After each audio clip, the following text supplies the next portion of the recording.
Itu terjadi musim semi lalu, saat aku sedang memberitakan Injil di gereja. Saat itu, Saudari Wang terpilih sebagai diakan penginjilan, jadi kami selalu berhubungan untuk membahas tugas kami. Setelah beberapa waktu, aku melihat bahwa dia orang yang terus terang dalam mengungkapkan pendapatnya. Setiap kali melihat masalah apapun denganku, dia mengatakannya dengan terus terang, dan dengan nada bicara yang agak kasar. Ketika menindaklanjuti pekerjaan kami dan memberikan pengarahan, terkadang dia langsung menunjukkan masalah-masalah dalam pekerjaanku tepat di depan saudara-saudari lainnya. Aku merasa itu sungguh menempatkanku dalam situasi yang canggung. Awalnya, aku bisa menahan diri dan menerima tegurannya. Dan aku menyadari ini karena dia terbeban dalam tugasnya. Namun, ketika itu terus terjadi, aku tak tahan lagi. Berpikir, aku melakukan tugasku dengan sungguh-sungguh. Mengapa kau hanya bisa melihat kesalahanku? Dalam sebuah pertemuan kerja, sebagai jawaban atas pertanyaannya tentang orang yang kuinjili, aku berkata, aku beberapa kali bersekutu dengannya, tetapi karena dia punya banyak gagasan dan tidak terlalu menerima, aku berhenti menemuinya. Saudari Wang menegurku tepat di depan semua orang. Bukankah kau hanya membatasi dia berdasarkan imajinasimu sendiri? Kau belum berupaya keras, bagaimana bisa tahu bahwa dia tak akan menerima Injil? Asalkan ini sesuai dengan prinsip memberitakan Injil, kau harus segera membagikan kesaksian padanya. Mana bisa kau melakukan tugas dengan baik jika ceroboh dan tak bertanggung jawab? Melihat wajahnya yang cemberut dan mendengar nada bicaranya yang galak, aku sungguh merasa muak.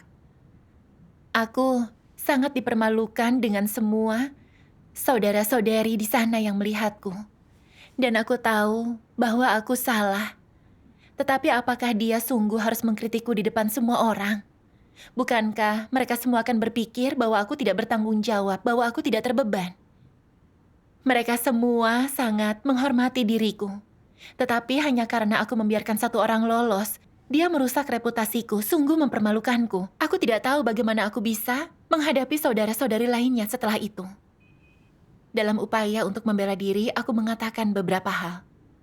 Tetapi Saudari Wang berkata belak-belakan, "Saudari, aku harus menunjukkan kekurangan dirimu. Aku telah mengetahui kau cenderung membuat alasan ketika ada masalah, bahwa kau tak mau menerima bantuan atau umpan balik. Bagaimana itu bisa disebut melakukan tugasmu?" Iya. Mendengar ini membuatku makin kesal. Dan aku berpikir, kau sangat sombong. Bagaimana kau bisa tidak memikirkan perasaan orang lain? Kau sengaja membuatku terlihat buruk, merusak reputasiku di depan semua orang. Jadi sekarang, tak hanya semua orang berpikir bahwa aku tidak bertanggung jawab dalam tugasku, tetapi aku juga akan memiliki reputasi suka membuat alasan. Apa yang akan orang lain pikirkan tentangku?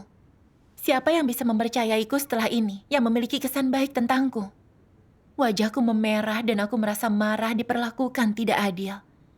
Aku menatap Saudari Wang dengan pandangan marah, dan meskipun tidak mengatakan apapun, aku merasa sangat tersinggung dan jengkel olehnya. Aku tak ingin melihat atau mendengar sepatah kata pun darinya.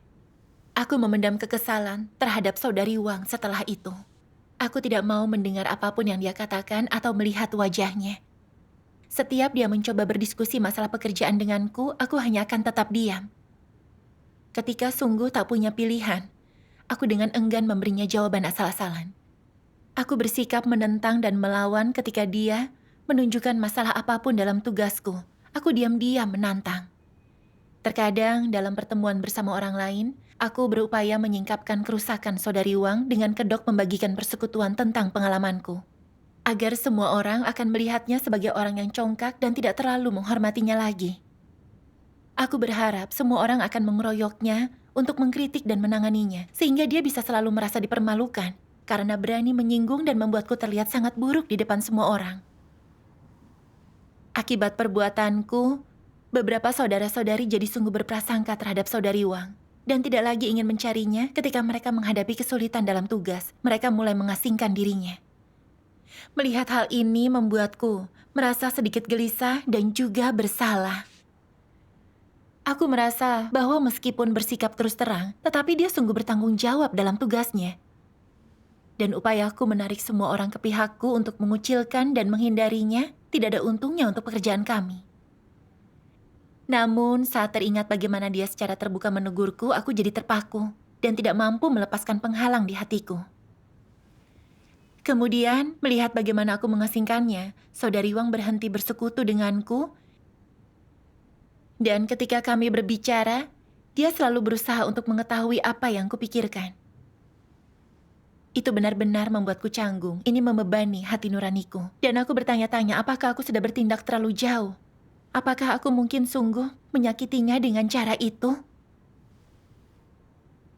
Namun kemudian aku selalu ingat betapa dia membuatku terlihat buruk di depan semua orang dan amarahku akan berkobar lagi. Aku tetap tidak mau memperhatikannya.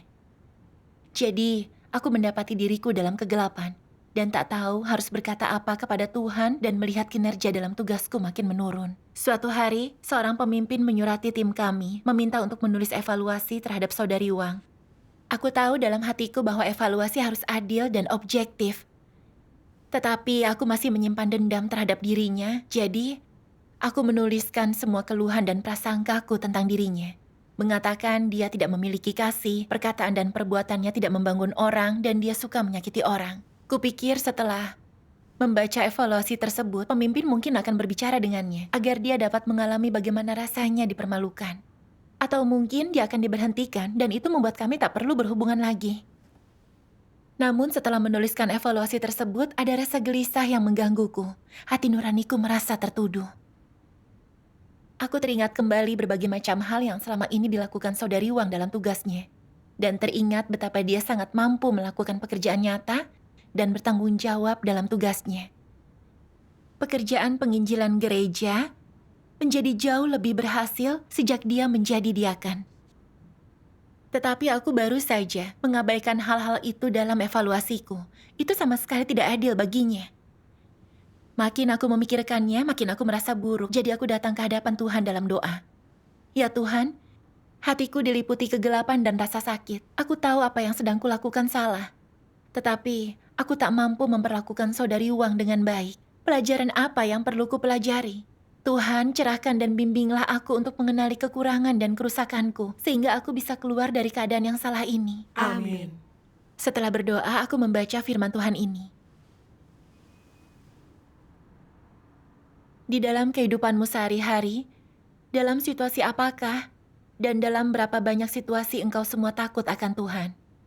Dan dalam hal-hal apakah engkau tidak takut akan Tuhan? Apakah engkau semua mampu membenci orang? Ketika engkau membenci seseorang, dapatkah engkau bersikap keras atau membalas dendam kepadanya? Ya.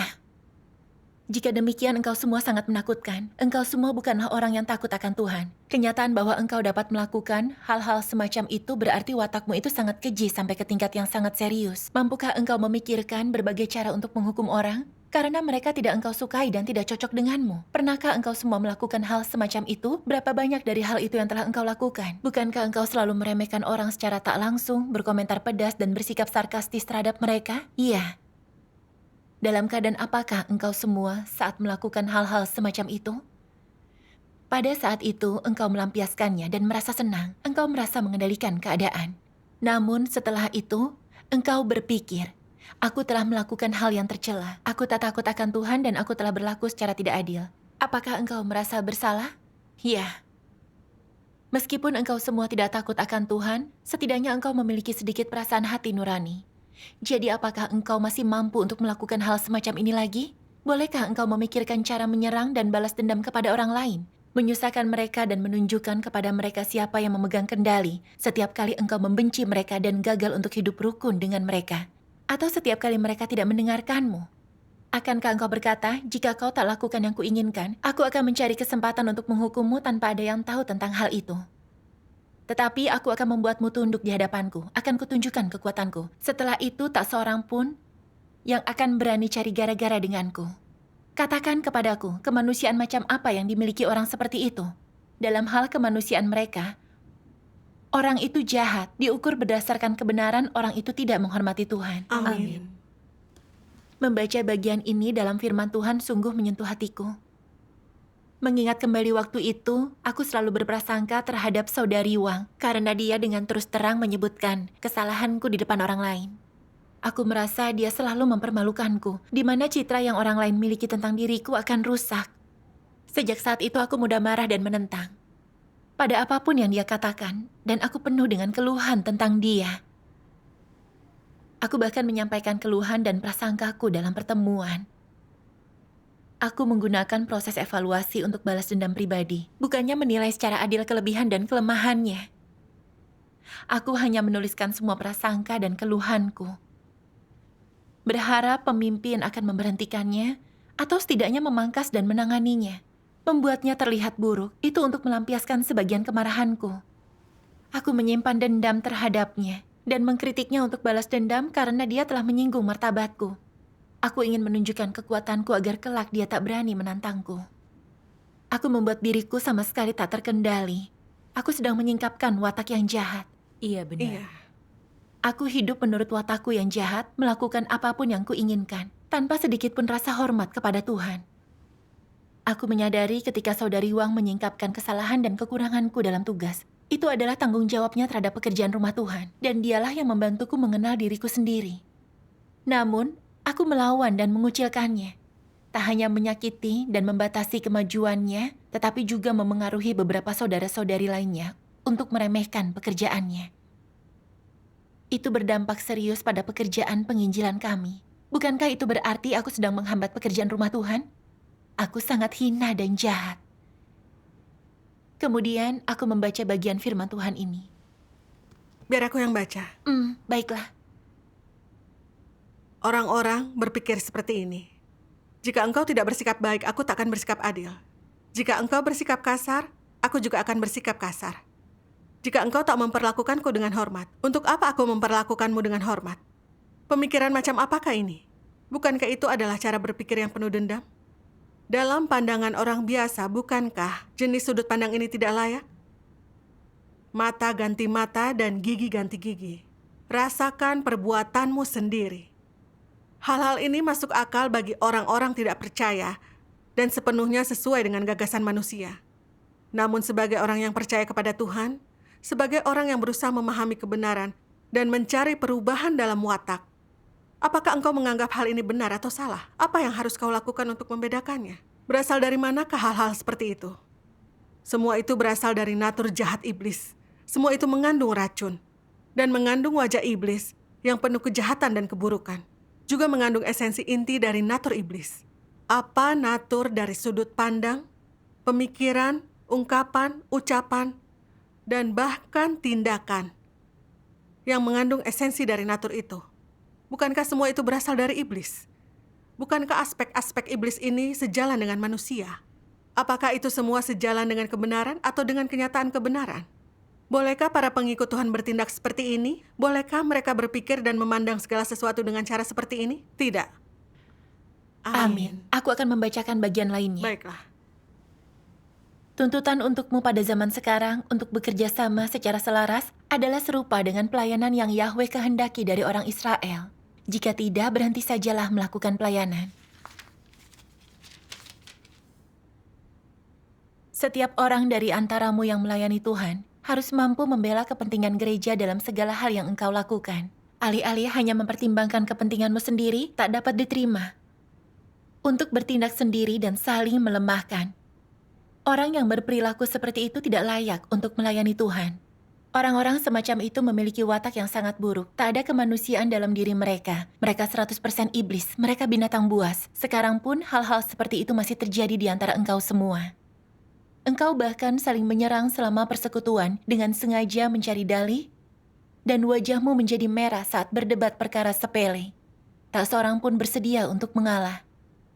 Masing-masing menyembunyikan pikiran batinnya, mengawasi pihak lain dengan saksama dan selalu berwaspada. Apakah watak seperti ini pantas untuk melakukan pelayanan bagi Tuhan? Amin. Penyingkapan dan penghakiman firman Tuhan menunjukkan mengapa aku mampu bersikap penuh dendam. Itu karena melalui pendidikanku dan pengaruh sosial, iblis telah menanamkan berbagai macam falsafah duniawinya ke dalam diriku. Seperti tiap orang memperjuangkan kepentingannya sendiri. Mata ganti mata dan gigi ganti gigi. Aku tak akan menyerang kecuali diserang. Jika aku diserang akan kuserang balik. Lebih baik aku mengkhianati daripada dikhianati dan sebagainya. Iya. Akhirnya, aku selalu memandang positif hal ini dan hidup menurut hal-hal tersebut. Aku ingin menjadi pusat perhatian, agar orang lain memikirkanku dalam kata dan perbuatan, supaya nyaman bagiku.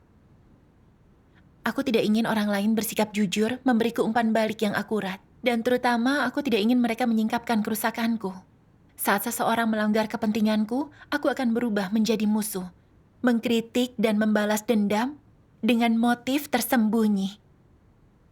Watak jahatku mengendalikan diriku, membuatku congkak, egois, dan jahat tanpa sedikit pun keserupaan dengan manusia.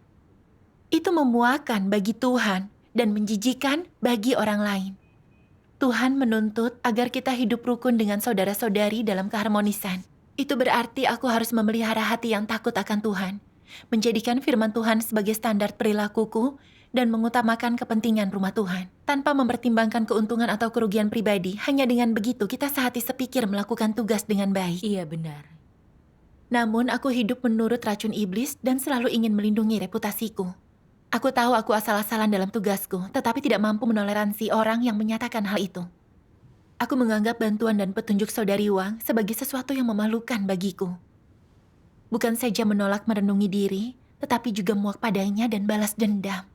Aku mendapati diriku sangat tidak memiliki kemanusiaan, sangat tidak masuk akal. Aku juga melihat natur jahatku yang begitu menentang, begitu muak dengan kebenaran. Pada dasarnya, aku adalah musuh kebenaran, musuh Tuhan. Jika tetap menolak untuk bertobat, aku akan menyinggung watak Tuhan, membuatnya jijik dan disingkirkan. Iya. Ketika menyadari hal ini, aku sungguh membenci diriku. Aku berdoa kepada Tuhan dalam pertobatan, bersedia melepaskan prasangkaku terhadap saudari Wang, menerima diri dipangkas dan ditangani olehnya, untuk bekerja sama dengannya, menjalankan tugas kami secara harmonis. Syukur kepada Tuhan. Kemudian, sambil mencari dan masuk ke dalam kebenaran tentang bagaimana bekerja secara harmonis, aku menonton video pembacaan firman Tuhan. Mari kita saksikan bersama. Baiklah.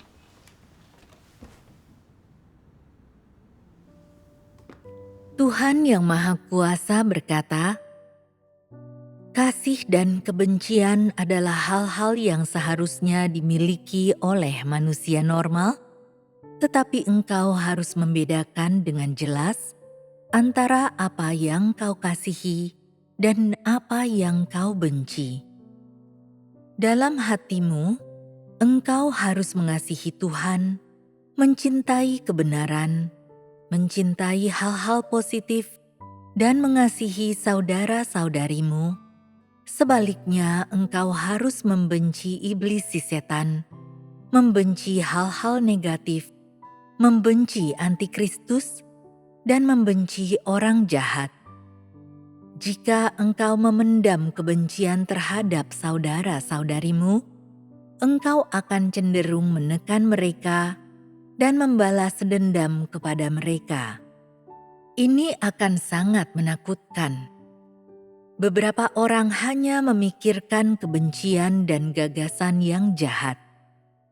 Setelah beberapa saat, jika orang-orang seperti itu tidak mampu hidup rukun dengan orang yang mereka benci, mereka akan mulai menjauhkan diri dari orang tersebut. Tetapi mereka tidak membiarkan hal ini memengaruhi tugas mereka atau memengaruhi hubungan antar pribadi mereka yang normal, karena mereka memiliki Tuhan di dalam hatinya dan mereka menghormati Dia. Mereka tidak ingin menyinggung Tuhan dan takut untuk melakukannya. Meskipun orang-orang ini mungkin memiliki pandangan tertentu tentang seseorang, mereka tidak pernah mewujudkan pemikiran tersebut dalam tindakan atau bahkan mengucapkan sepatah kata pun yang tidak pantas, tidak mau menyinggung Tuhan. Perilaku macam apakah ini? Ini adalah contoh cara mereka berperilaku dan menangani segala sesuatu dengan berprinsip dan ketidakberpihakan.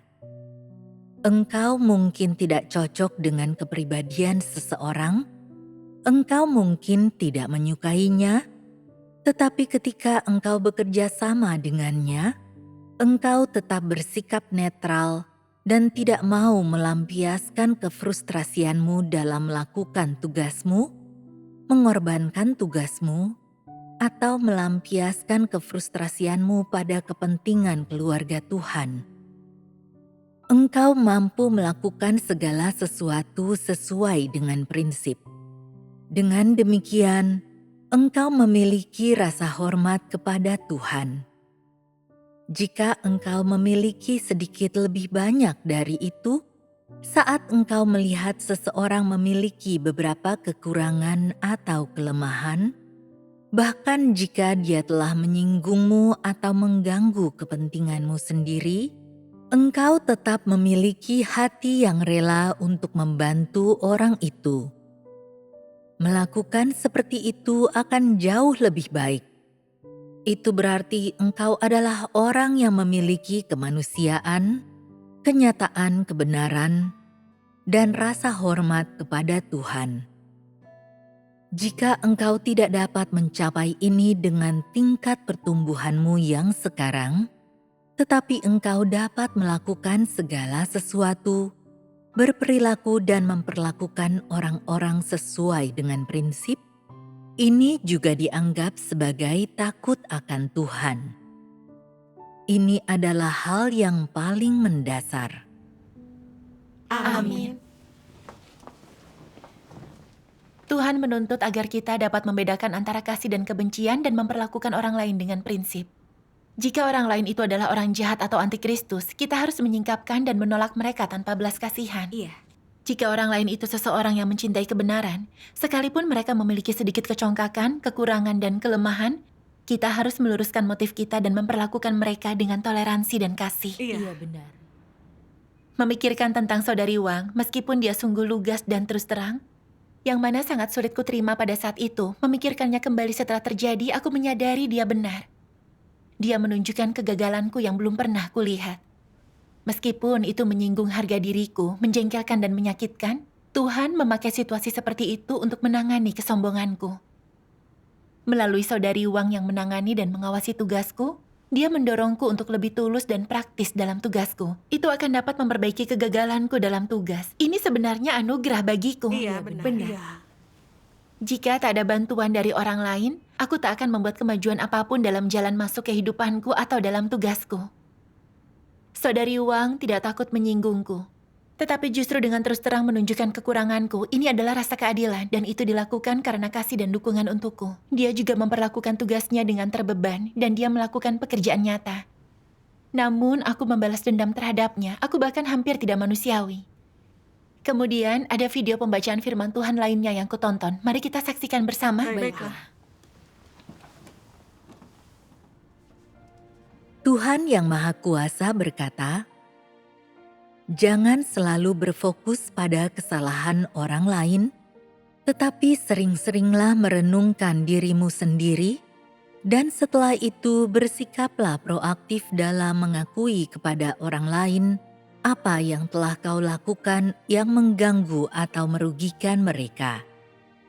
Belajarlah untuk membuka dirimu dan bersekutu, serta sering-seringlah berdiskusi bersama tentang bagaimana bersekutu secara praktis berdasarkan firman Tuhan. Ketika lingkungan hidupmu seringkali demikian, hubungan di antara saudara-saudari menjadi normal, tidak rumit, acuh tak acuh, dingin atau kejam, seperti hubungan di antara orang-orang tidak percaya. Engkau akan perlahan-lahan melepaskan dirimu dari hubungan semacam itu. Saudara-saudari menjadi semakin dekat dan semakin akrab satu sama lain. Engkau mampu mendukung satu sama lain dan saling mengasihi. Ada niat baik di dalam hatimu, atau engkau memiliki mentalitas yang membuatmu mampu bertoleransi dan berbelas kasihan terhadap satu sama lain, serta engkau mendukung dan peduli terhadap satu sama lain, bukan keadaan dan sikap di mana engkau bertengkar satu sama lain, menginjak-injak satu sama lain, iri hati satu sama lain, terlibat dalam persaingan rahasia, menyimpan cemoohan atau penghinaan tersembunyi terhadap satu sama lain, atau di mana tak seorang pun yang mematuhi yang lain. Oleh karena itu, engkau harus terlebih dahulu belajar Bagaimana hidup rukun dengan saudara-saudarimu? Engkau harus bersikap toleran satu sama lain, sabar satu sama lain, dapat melihat apa yang luar biasa akan satu sama lain, apa kekuatan satu sama lain. Dan engkau harus belajar menerima pendapat orang lain, serta mundur jauh ke dalam dirimu untuk merenungkan diri sendiri dan mengenal diri sendiri. Amin. Firman Tuhan menunjukkan saat orang mengkritik dan membimbingku, bagaimanapun nada bicara atau sikap mereka, dan apakah itu sejalan dengan pemikiranku atau tidak, aku harus mengesampingkan egoku dan menerimanya. Meskipun itu tidak masuk akal, aku tidak boleh mengamuk untuk membalas dendam pada mereka. Tetapi aku harus datang ke hadapan Tuhan untuk berdoa dan mencari. Amin. Aku harus percaya apapun yang kualami adalah seizin Tuhan. Itu adalah sesuatu yang kubutuhkan untuk jalan masuk ke hidupanku. Jadi hal pertama yang harus kulakukan adalah tunduk dan merenungkan diriku, sambil mencari firman yang relevan dari Tuhan untuk menyelesaikan masalahku. Dalam interaksiku dengan orang lain, aku juga harus lebih mengingat kelebihan mereka. Dan jika ada konflik, aku harus merenungkan diriku terlebih dahulu dan mencari kebenaran. Aku harus dengan rela mengakui kesalahanku dan terbuka kepada orang lain tentang kerusakanku agar mereka dapat melihat ke dalam hatiku. Ini adalah prasyarat untuk mencapai kerjasama yang harmonis, serta prinsip yang harus kumasuki. Iya. Syukur kepada Syukur Tuhan. kepada Tuhan. Kemudian aku akhirnya mencari saudari Wang dan membuka diriku kepadanya tentang kerusakan yang kusingkapkan dan bagaimana aku menanganinya. Perasaan itu melegakan dan penghalang di antara kami pun lenyap. Dalam kerjasama kami saat itu, terkadang dia akan mengatakan sesuatu dengan terus terang yang menyinggung egoku. Dan aku akan mulai merasakan sedikit penentangan, tetapi aku segera berdoa kepada Tuhan dan mengesampingkan diriku. Jadi aku memeriksa masalahku dan menerima sudut pandangnya. Dengan menerapkan hal ini, prasangkaku terhadapnya lenyap. Dan aku merasa hubungan kami menjadi jauh lebih harmonis. Kami bekerja sama dengan baik dan secara berangsur melihat lebih banyak keberhasilan dalam pekerjaan penginjilan kami. Iya, syukur ini kepada adalah berkat Tuhan. Tuhan. Syukur kepada Tuhan. Iya. Pengalaman ini mengajarkanku bahwa hanya dengan menerima penghakiman dan hajaran firman Tuhan, berdasarkan perilaku kita pada firman, kita dapat menyelesaikan kerusakan kita, hidup dalam kemanusiaan yang normal. Syukur kepada Tuhan yang Maha Kuasa. Syukur Syukur kepada kepada Tuhan. Firman Tuhan adalah standar yang dengannya kita harus berperilaku. Iya, benar.